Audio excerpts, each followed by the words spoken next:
This podcast is brought to you by Tri-Velo Coaching, where we help triathletes and cyclists like you train smarter to race faster. I'm your host, Jordan Donnelly, and on my left is former Australian Ironman Champion and head coach of Tri-Velo Coaching, Gerard Donnelly.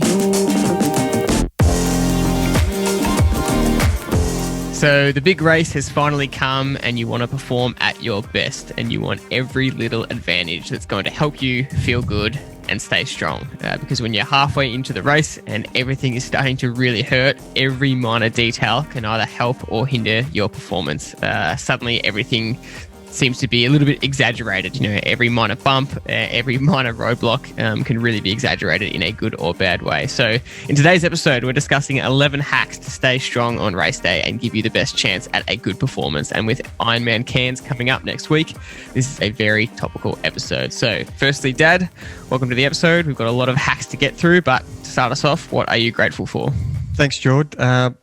It's an easy one today. We've just found out that Victoria's going back into another 7-day lockdown, and I'm grateful for the freedom I had up until that point. And it sounds a bit weird, but it's only when you get perspective of going back into lockdown and you understand what other people around the world have had to endure. So, yeah, we had a really good period, and that's the gratefulness I've got.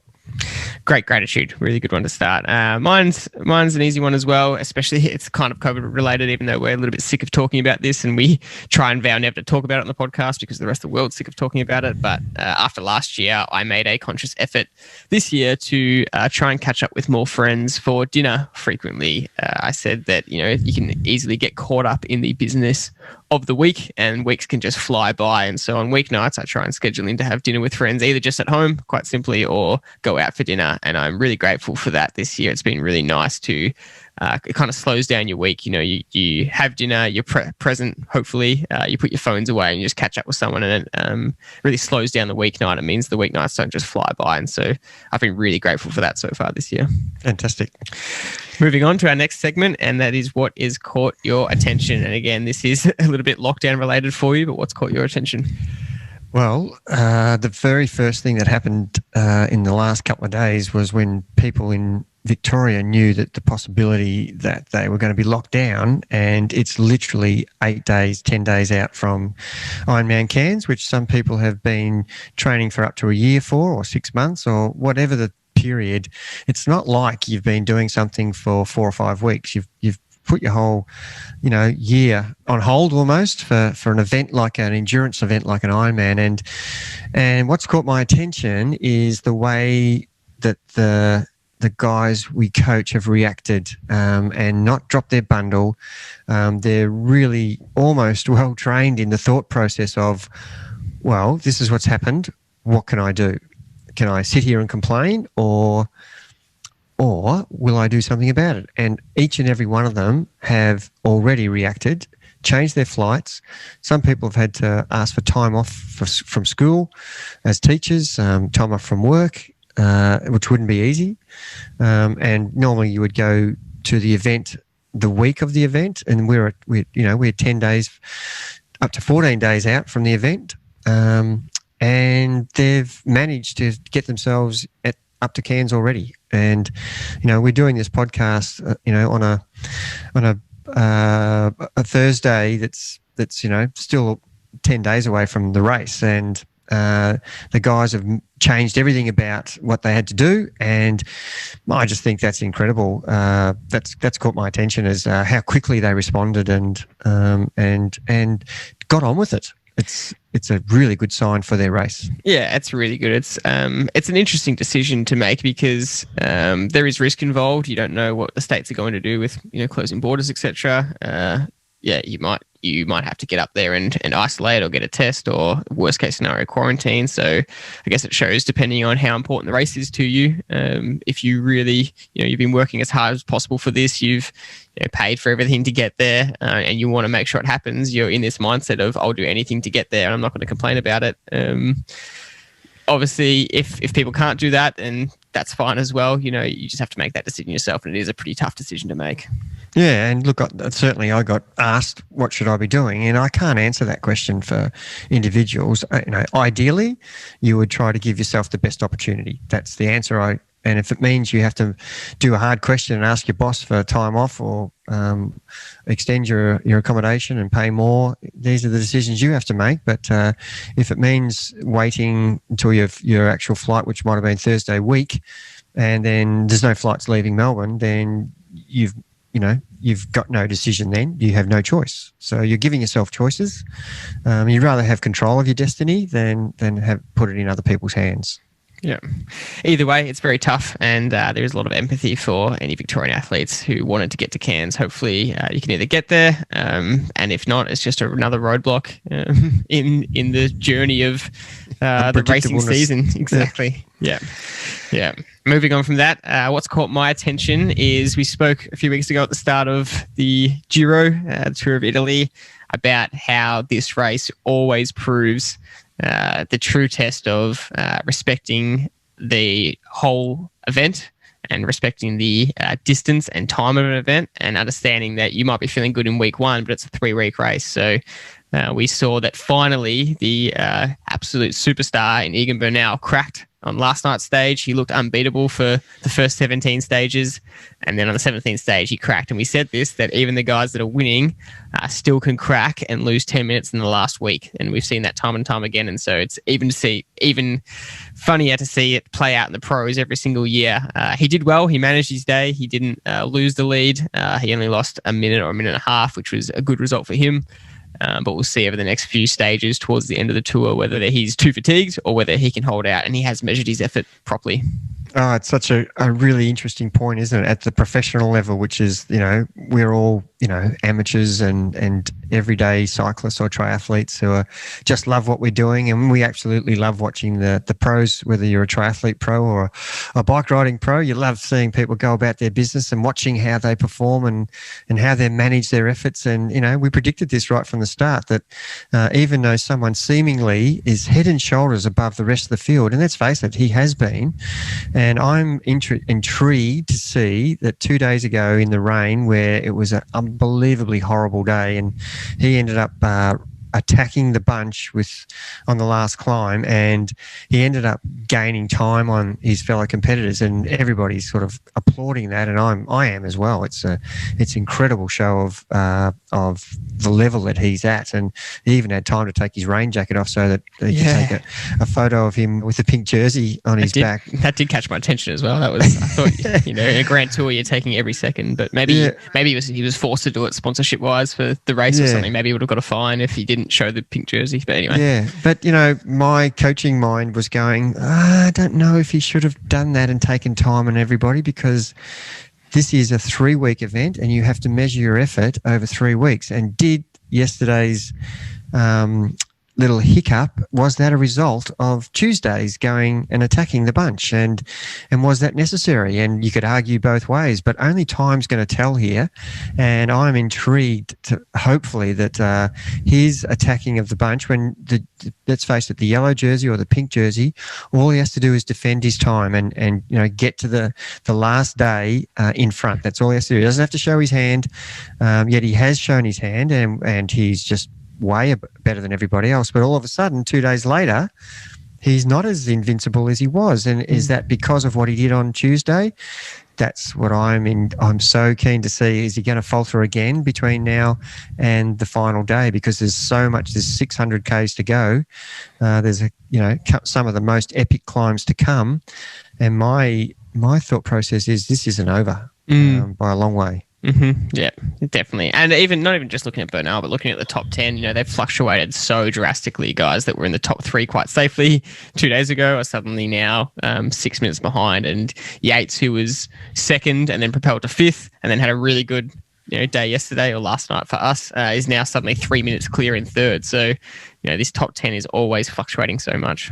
I just loved, and what caught my attention on your topic of what caught your attention on the same theme was Yates told the bike exchange guys to go to the front and chase down the pack so that Yates had a chance of winning the stage and getting time on his competitors. That's a confident show of strength, in my opinion. And I love the way Matt White works with his riders, and I just thought that was a really good move, and that could have backfired massive. Those guys, those three guys, Cam Meyer and the other guys sitting on the front working their bums off for Yates to have a failure, but he came through and got time back, and what a great decision.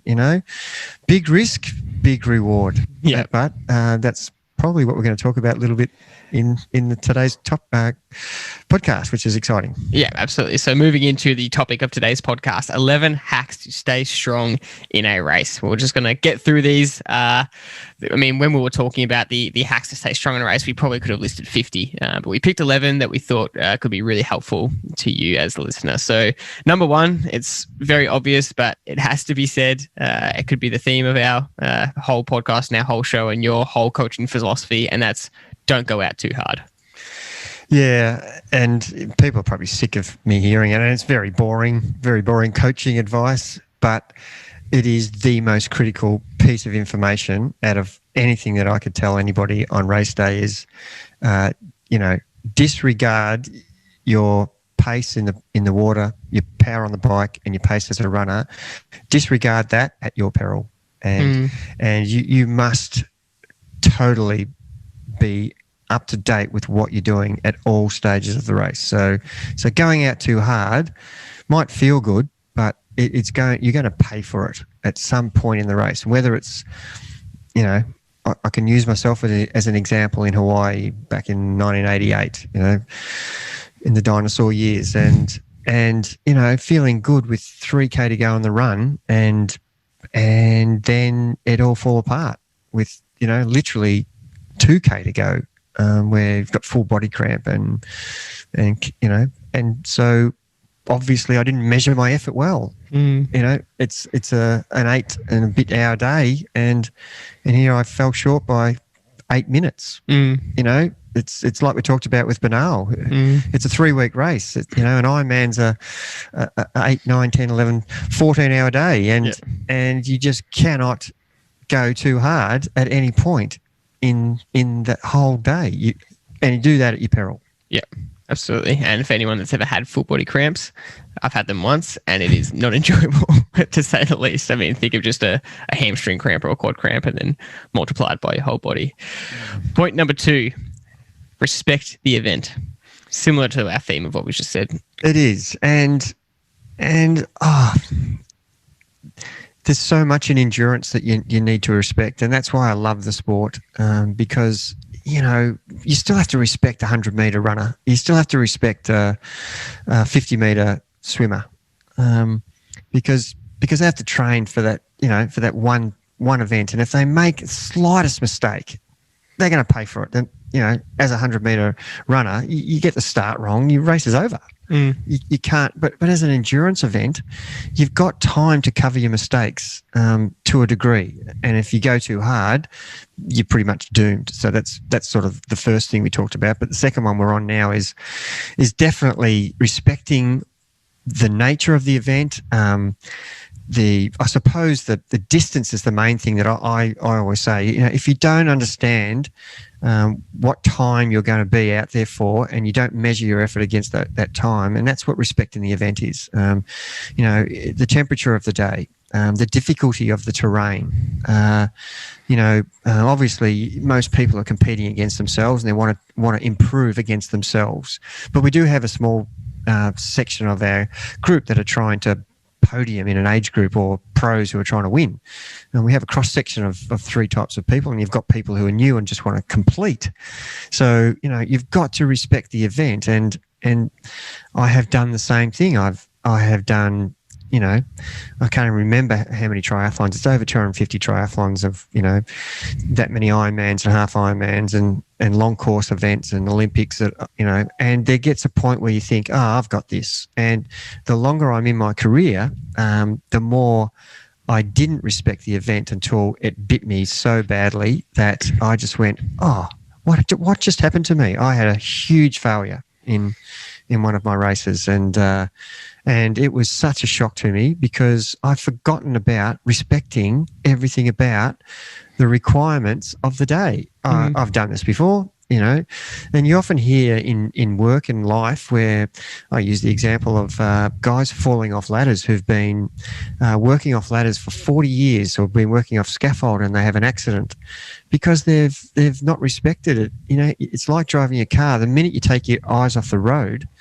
you could possibly have a crash, and so you have to concentrate every second of every minute of the time you're driving. And when you're on a ladder, you have to be the same. Just because you've been up a ladder for 50 years doing the same thing doesn't mean you're not going to have an accident. It's the same with your event. You've got to understand that just because you've done it before over and over, that you should be able to just go through everything that you've done before and tick it off. But if you don't think about it and consciously live the moment of the event, that you are going to pay big time.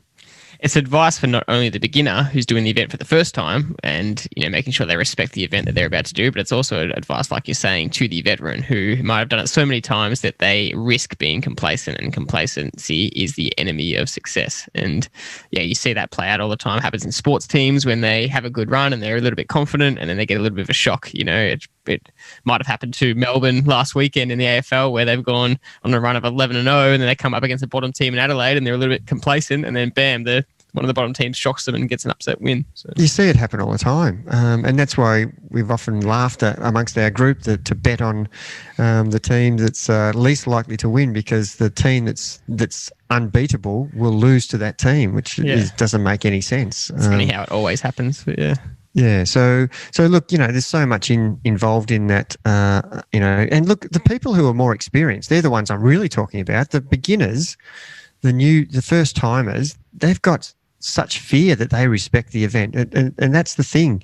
The person who's done it for a long time has lost the fear factor because their confidence is skyrocketing, because they know that that's not going to be the thing that's going to cause them to falter. You know, the event. So, and that's the thing I'm telling you, is if you don't respect it, and you know, if you're underprepared as a newbie, well, that's a classic mistake. But normally that doesn't happen. It's more normally the person who's done a lot of it that just gets too complacent, as you said. Yeah. And my last point on this is that you don't just talk about this when you're thinking about an Ironman or a ultra endurance event. You know, you are talking about respecting any event you're doing, whether that's 100-meter sprint or a sprint distance triathlon or Olympic distance triathlon. Just because they're not as long as a half Ironman or Ironman, you still have to respect them. And you would say for a sprint, for example, respecting the event comes into play where you actually have to do a more proper warm up and get your body fully ready to go at an intense pace. You know, whereas you don't have to do that for an Ironman. But that's just an example of where respecting the event means different things for different distances. Yeah, there's a bit of a flow on from that as well, Jordy. Respecting the event as a 100-meter sprinter, the event is just not the 100 meters. It's that 45 minutes prior, so that you don't end up halfway down the track with a torn hamstring. So that you are actually prepared physically for, you know, it's a 100-meter all-out burst. So that's part of respecting the event. And of course, you know, the endurance stuff, because it's done at such low intensity, the injury risk is less. But there's so many other things that can, you know, you can have a horrible day if you haven't respected the swim or the bike, and then you get to the run and you end up having to walk. It is not enjoyable. It is such a disappointment to actually know that you've blown it, not because of anything but stupidity on your behalf of not, you know, respecting what was ahead of you and not focusing on things that were important. Yeah, absolutely. Hack number 3, understand that you are swimming in a washing machine and it is absolute chaos. And so that is what's going to happen. What is the hack there? Being okay with that. That's my advice. Don't go into this event thinking that that's not going to happen. And if you do, you're going to be in for a rude shock. And look, it used to be so much worse when all events started as a mass start. And, you know, to say that it's easier now is an understatement. To be at Kona with 1,500 to 2,000 people starting all together, you know, that is incredibly intimidating. And now you've got a rolling start, which is such a more sensible way of competing. But you know, if you're in a division that starts late, an age group that starts late, and I know I experienced this myself at Shepparton, where the aqua bike section was the last category to go, and obviously you've got everybody in the whole field in front of you in the swim, so you've just got a mash of 800 people that you can see with arms and heads, and you're forever running into the back of people, over the top of people, and the swim course at Shepparton had out and back, so all of a sudden I'm having head-ons with people who are off course who are coming back. So the hack is be okay and not get overawed by the chaos that is about to happen in the swim leg. And how can you, what is the advice? The advice is be prepared in your training for this to happen on race day. So, practice swimming in open water and practice swimming with other people who are going to bump into you, and deliberately do it and see how it affects your stroke. And yeah, so I think just being okay and understanding it's almost like the previous point, is respecting what's going to happen, and not be shocked that I didn't expect this. This is way more challenging than I ever thought. Well, that's what I want you to think about. That's the hack. It's funny that the first three hacks, most people would think that we're going to give some sort of tip that might be, a physical thing that you can do on race day that will help you go faster. Do this with your bike and it'll make you go faster. Whereas the first three are mindset related, and so much of the race is all about your mindset. And this is another one. Our saying is be comfortable being uncomfortable, because you're going to be uncomfortable in the swim leg. It's going to happen because it's just mayhem, and so you've got to make sure that you're comfortable with that uncomfortableness. And look, staying strong is the topic. And what are we talking about? Physically? Yes, of course we're talking about staying strong physically. But how do you stay strong physically if you haven't thought through the process? And that is what we're really talking about. What things you should be absolutely concentrating on from start to finish. And that is really the message of this podcast, is what are the key things you should be thinking about for you to stay strong? Yeah. And sorry? Oh yeah, I was going to say, yeah, that's spot on. I was going to touch on a bonus hack, but in the swim leg, but you can go. No, I'm happy for you to go right ahead with that. Well, I was going to say the bonus hack that you had in the swim leg recently, and this is not an endorsement because, or not a paid endorsement. It is absolutely a product endorsement, but we don't get any benefit out of this. But you just found the form goggles. The new form goggles were a game changer in the swim leg when everything's chaos. To be able to see your time and pace and distance in the swim leg was a game changer. Yeah, and if someone was looking for an advantage, as you just said, we had to pay for the goggles. We didn't get them for free, and I don't need to endorse them. But for me, it was the first time I'd been in a swim for 30 years, and I had a little bit of anxiety. I'll absolutely admit that, and wasn't sure about how I was going to go. But having in the screen in my eyes to know that I was swimming at the pace that I was happy with, even though I'd had to swim over the top of 10 people and I'd run into some other people and I'd had to do breaststroke to get around some other people, and there was so many things that I was thinking, boy, am I swimming slow here. But that kept showing me, without me doing anything, that I was on target with the pace that I wanted to swim. And I had, 1,200 to go. Now I have 600 to go. Now I have 400 to go. That was really reassuring that I could relax, and I've nearly got this now, and I'm nearly at the end. Of course, I can see the end coming up, but during the event, it was me. It enabled me to concentrate on the next 200 meters. Okay, you're swimming at this pace. Let's just see what you can hold for the next 200 meters. And that just calmed me down, and it enabled me to concentrate on the things I can control. And we say that a lot. And that's an example of using an advantage to help me focus on the things that I can control. And what could I control? I couldn't control people around me, or the fact that people were smashing me in the head or swimming the wrong direction and having head-ons. I couldn't control any of that. But I could actually see that my pace was this, and I had this distance to go. And I could think about, I need to actually swim a little bit more concentrated now because my pace is dropping. So it made me rethink about my stroke and the direction I was swimming. So that was really helpful. Yeah. Hack number 4 is quite simply don't panic in transition, relax in transition. And depending on the distance, the transition becomes more important, but regardless of the distance, you still need to relax. Yeah, it's a really good point you raise. And like some events, the transition from this getting out of the water to the bike compound is enormous and uphill. And you're spending 3 or 4 minutes commuting from the water to the bike compound and getting on your bike and then getting to the start of the get on point of your bike ride, and then get the off point to rack your bike and then get your shoes and get out of transition. There's quite a lot of time, and some events it's up to 10 minutes out of your endurance event. And if you stop and think about that, people go, I can save, if I go flat out, I can at least save a minute on that. And that's true, you can. But what is the cost of that? I just don't think there's value in that. I think you need to be focused on being relaxed. The process from water to bike, and I definitely had that process when I was at Shepparton written down. What are my things I'm thinking when I get out of the water? I don't want to have my swim goggles and my cap in my hand trying to get the wetsuit undone. I want to have a free hand.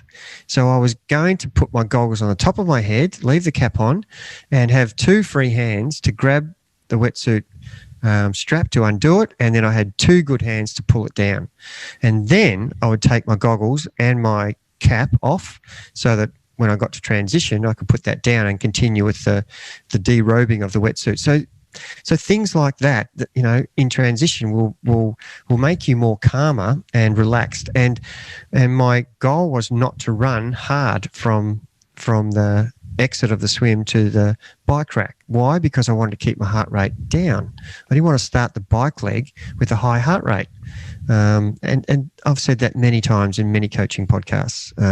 So it's easy to get sucked in because all of your family are there. Everybody's cheering. Everybody's watching you. And literally I was dawdling and people were flying past me. And that's okay. But I got the transition. I calmly did the next step, which was helmet, and turned the Garmin on and calmly made my way to the start of the bike ride. And looking at my heart rate, it was still really low. And I'd achieved what I wanted, but I suppose I lost 45 seconds at the most. But I guarantee I probably made 10 minutes up by having a heart rate lower than the majority of people who sprinted past me. Yeah, and you're spot on about the energy cost of high heart rate and stress. It's not worth it when you can. You might be a few seconds slower, or maybe up to 30 seconds or a minute in endurance. But if you're totally relaxed, you're putting your body in a good position. And look, we've got to make a little bit of a proviso here. We're talking about the age grouper, and we're talking about probably the first timer. We're not talking about the guy who knows that 2 minutes in transition could be the difference between winning and losing his age group, or the professional who could lose the race. Mm-hmm. We're not talking about that. We're talking about guys whose goal is to do a PB. And if you're continually entering races, and if you do your transition the same, you're comparing apples with apples. So that's not going to change. You need to change your swim improvement, bike improvement, and your run improvement. The transition is important, and as I said, it can be up to 10 minutes. But at the end of the day, you make more gains, where it counts. As another caveat, you're not saying dawdle. You still move quickly. Yeah, absolutely. But I must say that I was dawdling when I jumped off the bike with a broken pelvis. So people were looking at me a bit strange. I was actually walking because I couldn't run. So that would be the only reason why you wouldn't be moving faster. Yeah. Hack number 5, another mindset one: be prepared for anything. Yeah, and people don't put this into their race strategy, race plan. Because you could come out of the water and grab your bike and your rear tire's flat. And, that has happened that many times. And people can't say, that'll never happen. I guarantee that's happened hundreds of times. People overinflating their bikes, or the sun, got really hot for the inflated rate that they had in their tyre pressure of their bike, or just a dodgy tyre, or whatever the reason. You have to be prepared and understand the process that you're going to go through to move forward from this point on. And that's just one example. going around the corner and crashing. That's another example. Getting a puncture on the course. Getting a puncture on the course. Dropping your nutrition. Losing your bottles. There's just I've had people go the wrong way out of transition, just getting flustered. So have in your mind that if this scenario happens, and think about it, don't ignore it. My advice is run through, this sounds very negative from a psychological point of view, run through the things that possibly could go wrong and what are the outcomes you're going to try to achieve. Think about that before it happens, and then when it happens, you just go into that mode. And, I'm out in the course. I've got the equipment I need in my tyre bag. I've got to do this process, undo the wheel, put the bike down, then take the tyre off, get the levers out, etc. Go through the process, and practice that beforehand. So be prepared for anything. That is my advice. One example, it was so cold at the Hastings Triathlon. I got out of the water. I could not feel my feet. And I used to wear orthotics in my shoes, and I've just quickly rode the bike, obviously, ran out of the swim, jumped on the bike. No problem, didn't have any socks on, so just put cycling shoes on, got off the bike, feet still numb after a 60K bike ride, freezing cold still, and put my running shoes on and didn't realise that I'd moved my orthotics forwards in the running shoe, so I couldn't feel my feet, and started running, and all of a sudden there was blood coming through my shoes. After it was a 20K run, and about 10K I was looking down, I could see blood, and it was really painful. Once my feet started to thaw out, and I stopped and took my shoe off, and I had a blister under my shoe that was that big, and what am I going to do about that? I had never thought of that could be an issue, and of course adjusted the orthotic, put my foot back into that position, and just had to run with the damage is kind of done there. Yeah, that's right. But I had to think about it there. What am I going to do? I can barely run, but okay, I've just got to run through the pain. So, and just be aware that things like that can happen. And don't panic, and think through the process calmly. That is the advice.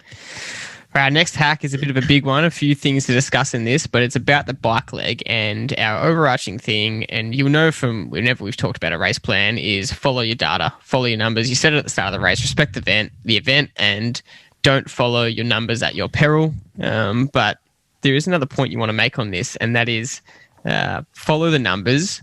Use all your knowledge that you have gained from training with your numbers, and hopefully you've got a clear race plan to stick to.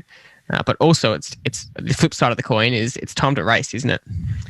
Yeah, and it sounds a bit contrary to what I've been telling everybody for all of these podcasts, and I don't really mention this very often, but unless you're doing it for the first time, then you have nothing to compare yourself with.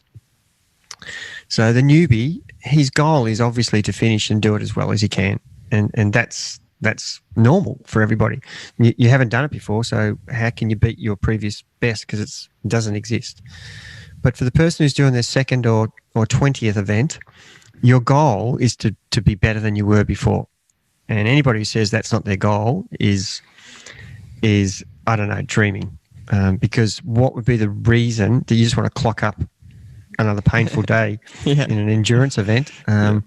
You want to actually, you're testing yourself against yourself. And of course, there's the age groupers who are trying to win. There's the professionals who are trying to win. But I'm talking about the everyday person who's really put in the time to prepare and improve themselves. And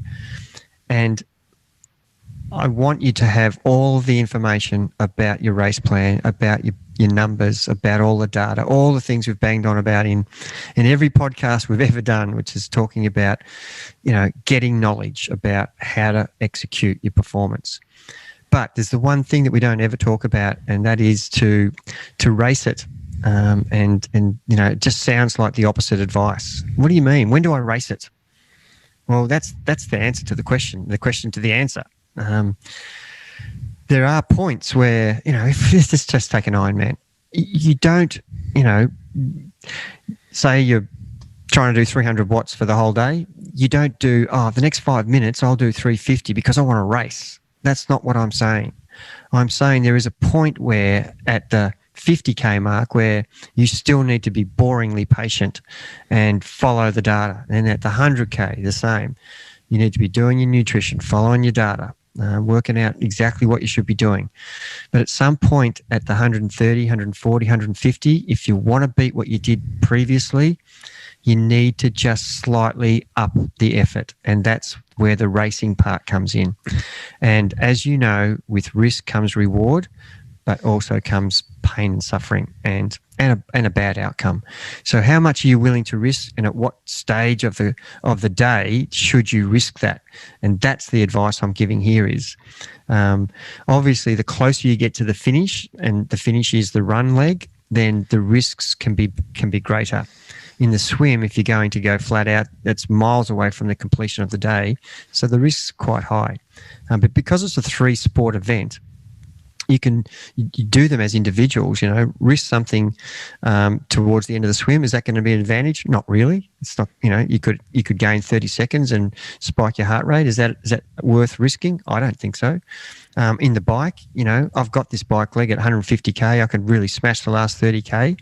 Is that worth doing? I might get 4 minutes faster, probably, if I think that I can run the perfect running race. But if I get off the bike and run poorly, well, that risk wasn't worth it. So I want you to risk running the event as a race when you've got control of it. So yes, I want you to race it against yourself, and you've got to work out yourself when you've got control of it.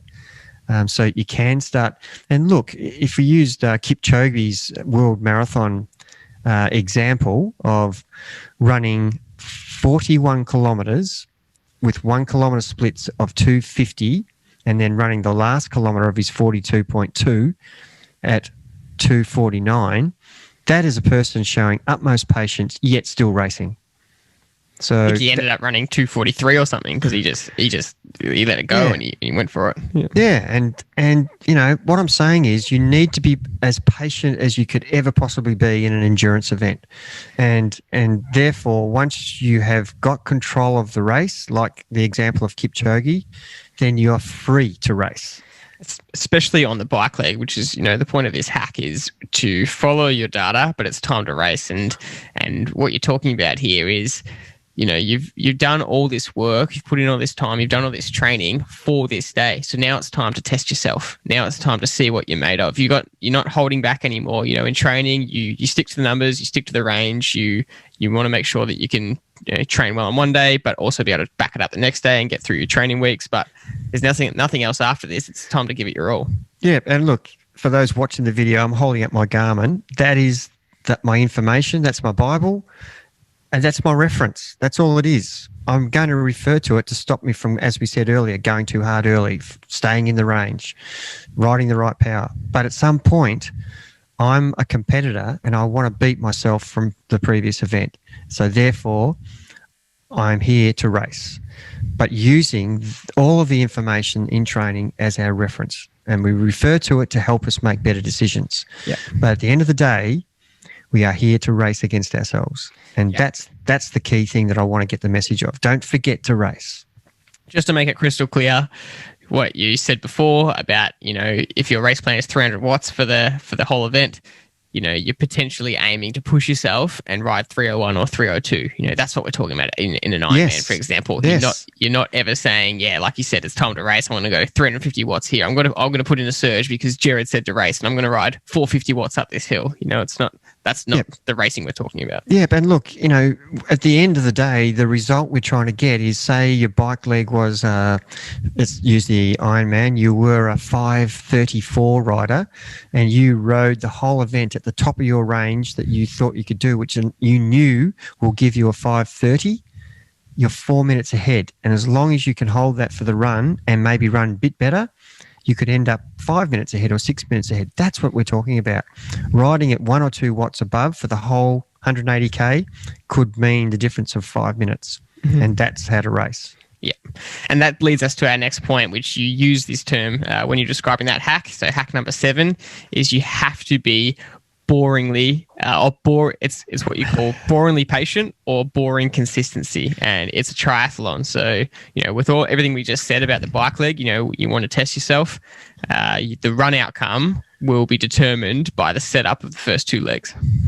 So without doubt, the consistency is key, and we call consistency king in our Trivelo group. But at the end of the day, that is the key to endurance event.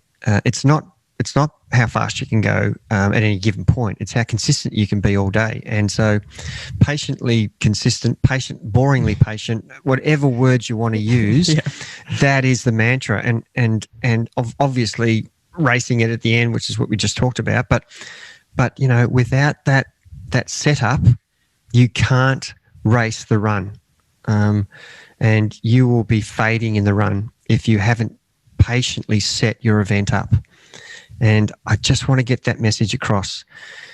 In order to perform well in the run, you have to set your race up, and that is by being patient and being boring and staying to the data. Because it is a 3-event race, and if you are just doing a swim leg, just doing a running leg, or just doing a bike leg as an individual sport, then you would pick the pace up on the bike, you would pick the pace up on the swim, and you would pick the pace up in a run at the end. But we don't want to do that in a triathlon. We want to maintain the same pace on the swim, maintain the same power on the bike, and fractionally just go over it. And then on the run that's like when you're on the green as a golfer. Getting to the green, can you put the ball in the hole as efficiently as possible?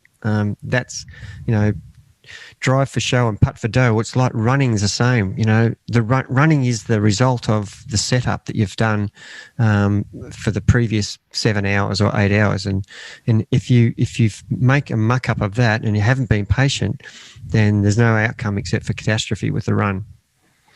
Yep, perfect summary of that exact point. Hack number 8, and this is a very obvious one, but again, it has to be said, and that is nutrition, because as we know, nutrition will make or break you. So it's a very simple one to get right if you've done the preparation properly, but the nutrition on the race day will absolutely make or break you. Yep, and I suppose my key thing is when I talk about nutrition with everybody, not one solution fits everybody. So everybody has got a different adaptation rate, different requirements, different body size, composition. So there is no one kind of training thing that you can do to yourself. So everybody has different requirements.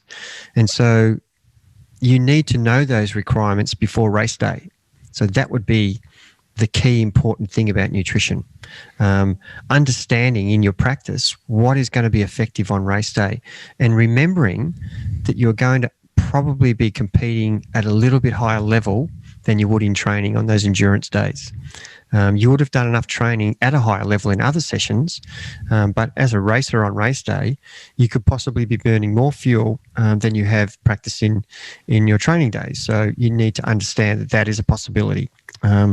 So I think that's probably the first thing that I want to get across. And the second thing is, don't ever do something on race day that you haven't practiced in training. And the only exception is if you have actually no nutrition left, and for some reason, whether you've dropped the bottle or you can't find your special needs bag or some bad thing that's happened to you, you have to use the nutrition that's supplied by the course, and you've never used it before.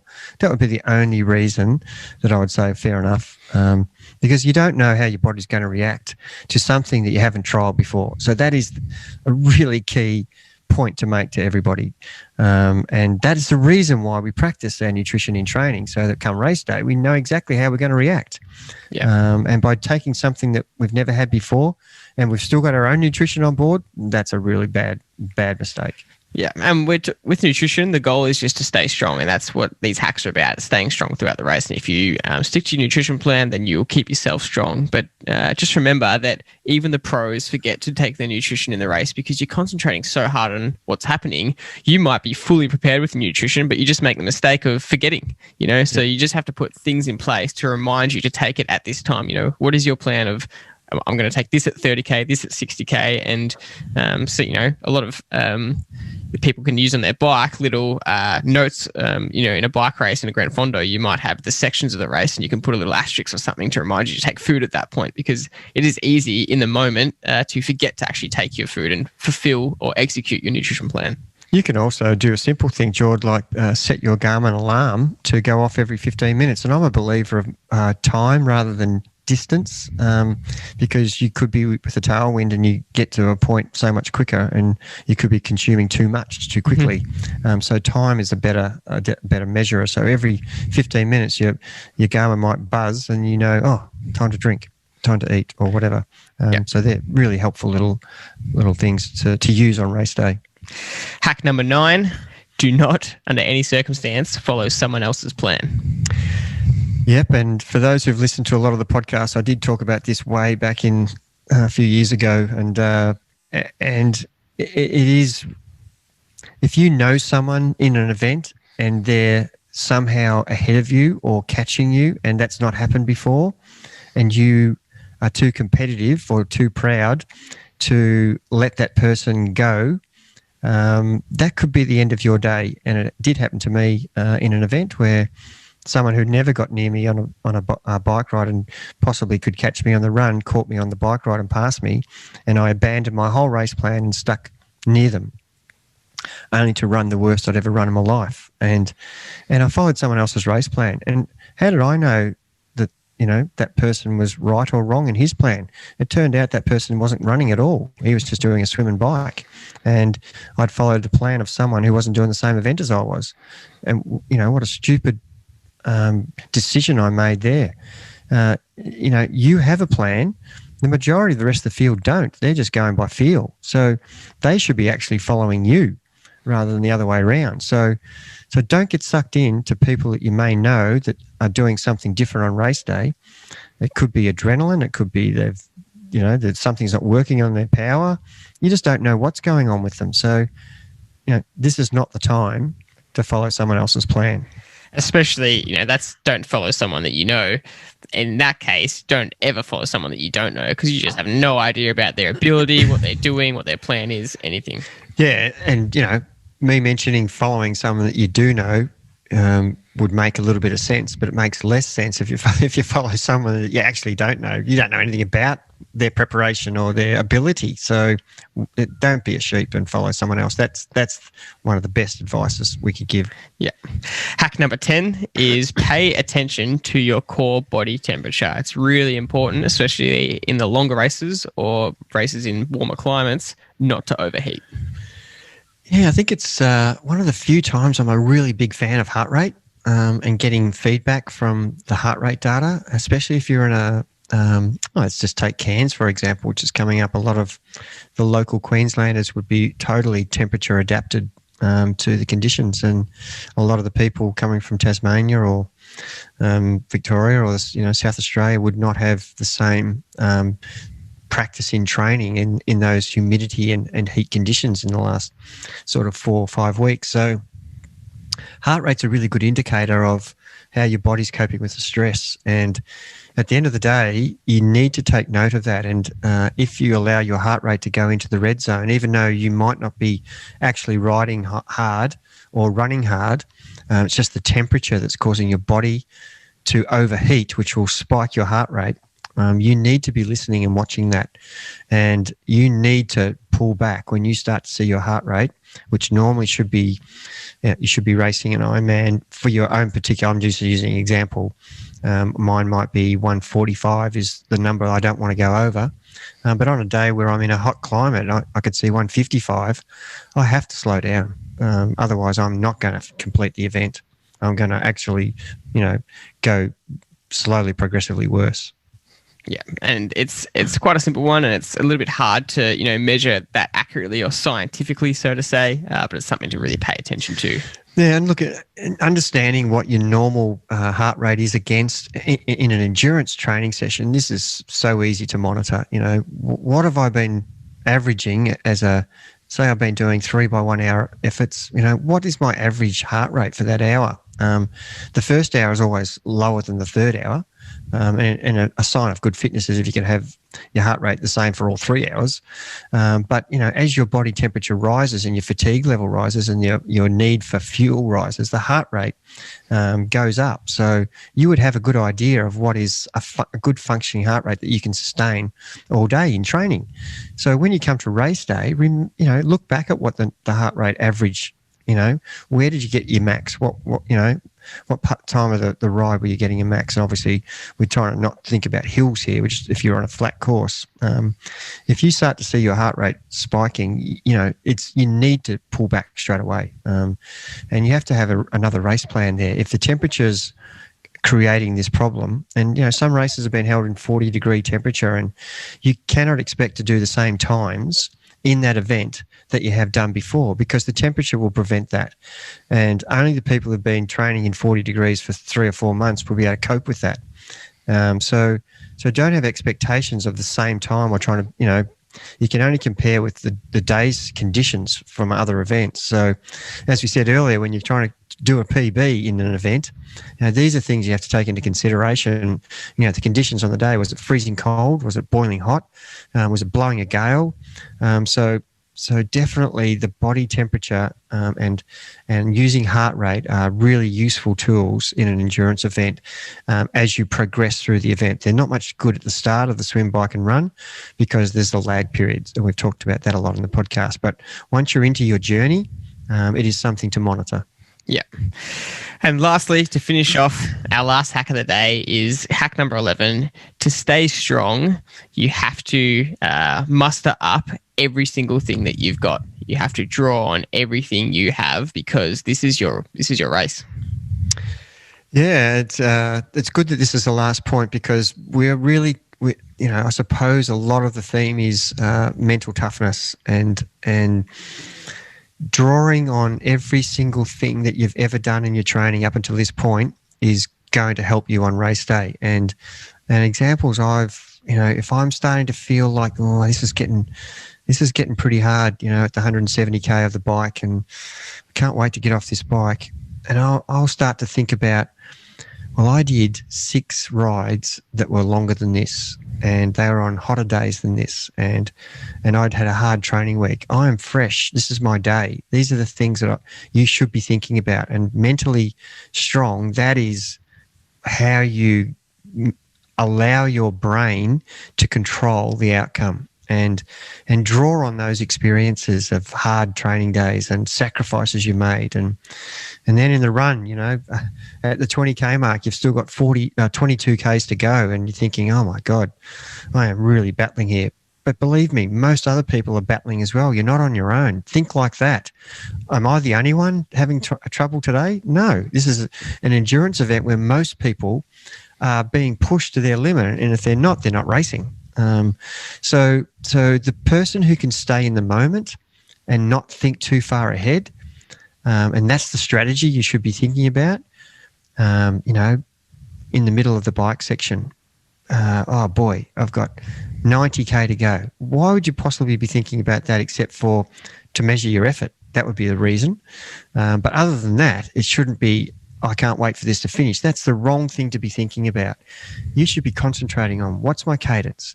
What's the course conditions? Am I on an uphill or a downhill? What's the headwind doing or the tailwind? How's my pedaling action? And if you keep thinking like that, before you know it, the bike section's over. Then as the run comes, it's going to get tough. There's going to be shocking periods during the run where you're just thinking, oh my God, this is way more harder than I ever thought. Stop thinking about those things and thinking about, what pace was I running the last K in? Was that too hard? Do I need to ease up? Is my heart rate rising? Do I need to pull back? When's the last time I had a drink? Don't think about how far to go. Think about what you're doing in the moment, every step you're taking. is my form good? Have I had enough cooling on my head? These are the things that everybody should be concentrating on, in the moment things, rather than at the end. Just, if you start thinking like that, it's going to be a long, dreary day. That's such a good point, because from a mindset perspective, all those questions that you're listing are not only are they firstly ways to perform better, because if you're asking yourself those questions constantly, we've spoken about how that's going to improve your performance, because you're going to be constantly focusing on your numbers and your plan, and you're going to execute a good performance overall. But secondly, they are doing exactly what you just said. They're keeping you in the moment. And most of our perceived pain comes from thinking too far ahead. Obviously it's painful in the moment, but it's doubly as painful when you're feeling the pain in the moment and thinking about the pain in the future. So what you're saying about staying in the moment is it might not make it hurt much less in the moment, but at least it takes away some of that pain thinking about the next 90K or the fact that there's 10K to go on the run. So you might as well do that to yourself, give yourself that advantage by having that mental concentration to stay in the moment, and that will help the rest of your performance. Yeah, and we've given a lot of examples over the podcast about going through way beyond where you've ever gone before, and we're not advocating people to abandon their health, but this is the time you've trained for. So I don't want to say wuss out, and that's not what it's about. But be true to yourself and all the things you've sacrificed to work for. This is the time to stand up and be ready, like we talked about in the swim at the start. Be ready for the washing machine effect. Be ready for the pain. And how am I going to deal with it? Am I ready for this challenge? And that's what I throw back to you is, you're listening to this podcast because you're searching for any advantage that you can get on race day. And I'm giving you the most effective thing that I've ever used in my own performances, and that is, am I up for this challenge? And if you can answer that question, shit, yeah, I'm up for this challenge, then you'll have a great day. Yeah, to summarize that, I'd say that the most effective thing you can do for your performance once you get to race day, given you've done all the physical preparation, is use your mind. Your mind is your best asset at that point. And like you just said, you are going to experience pain. There's no doubt it's going to be uncomfortable. You wouldn't be racing properly or pushing your body to its limit if you didn't feel extremely uncomfortable on the day. And so it's how you deal with that that's important. And when you're in that moment, you have to ask yourself, what am I going to do here? What kind of effort am I going to put in that at the end of the race, once I finished, am I going to be proud of how I pushed through at that point of what I did, or am I going to be disappointed in myself? And that's a little bit extreme, but that's the questions you got to ask yourself. But it's so easy to live with yourself, Jordan, the next hour, the next 4 hours, the next day, and you look back and you go, I'm pretty proud of that. I could not have done any better. And in your own mind whether you've stood up to the challenge or whether you've faltered a little bit. And if you're transparent with yourself and no one else is judging you, it's just yourself. And I certainly am most disappointed with the times that I didn't stand up and accept the challenge, and I whooshed out, and that stuck with me and made me so much determined for the next time that I was never going to do that again. And look, I'm probably talking extreme competitiveness here, but as I say, people are listening for some advantage, and I can give you that's worth 10%. If you've got the strongest mind on the day, you can beat anybody. You can beat your own self from the previous event because you're so much tougher. My last point on this is I've been watching the Bike Exchange highlights each day. They do a little 5-minute highlight of the Duros, and they've been following Simon Yates's journey very closely because he's obviously coming third. And at the end of each day, they get him on the bus after the stage, say how you're feeling, and there are some days when he is absolutely exhausted. But he keeps saying every single day, he shrugs his shoulders and says, did my best, and that's all I can ask for. And no matter what the result was, he's happy with himself because he's done his best. And some days the result's really good. Some days the results, he's lost 3 minutes, but he still shrugs his shoulders and says, I did my best, because he knows he's giving it everything. And so if on race day you give your best and it's not a PB, or you're having a shocking day, but you still push through and you gave your best, that's unbelievable as well. Yeah. And look, I'm not saying wuss out. I've got to clarify that, and I don't want it to come across the wrong way. I'm absolutely saying if you've mentally toughed out to a point where you can barely move, well, you can't ask for any more. That is your best effort on the day. But you know yourself what's not your best effort. That's what I'm saying. Yeah, absolutely. Well, that's a great way to finish off. It was an absolutely packed podcast, 11 hacks to stay strong. Hopefully these hacks can help you stay strong on race day. If you've got a race coming up, if you're racing Ironman Cairns, a big good luck to you from us at Trivelo. We hope these tips can help you. And other than that, we'll see you in the next episode.